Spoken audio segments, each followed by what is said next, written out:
Ne marrim afro 800.000 vota.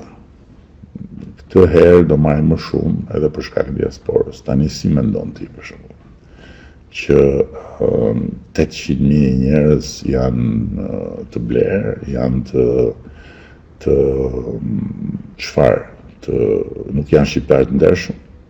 800.000 njerëz nuk janë shqiptarë të ndershëm? Mendon gabim.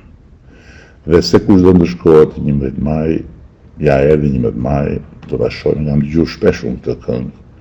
Por ajo që më vjen keq shumë për individ që nuk kanë në fakt asnjë lidhje tjetër me politikën përveç tifozllëkut dhe që as nuk fitojnë asgjë duke bërë tifozin e kënetës, është që për hir të tifozllëkut nuk shohin fare realitetin, nuk e shohin realitetin, ju duket zi nga të katër anët. Kanë dhe përfaqësues të tyre kjo kategori në klubet e natës mediatike. Ca derra të kënaqur që shpërfaqen çdo natë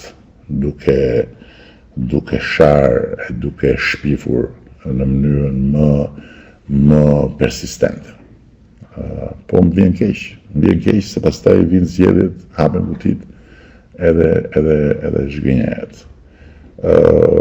Sa për sa i përket videoe bullëzuese, nuk e di për çfarë bullëzimi është fjala, por di këtë që humori është patjetër një gjë shumë serioze dhe është pjesë e mënyrës komunikimit. Dhe e përsëris, siç thash edhe më parë, unë nuk shaj, nuk leh, më sakt, nuk i them kundërshtarit as mafios, as kriminal, as hajdut, as i till, as i tillë, sepse këto janë akuza penale. Dakor, edhe janë brutalitete për rrugeçër. Nuk janë mënyrë komunikimi në publik. Po natyrisht që unë kam mënyrën time për të mos i lënë kusur kundërshtarëve. Kështu që ata që ndjehen të bullizuar nga satira,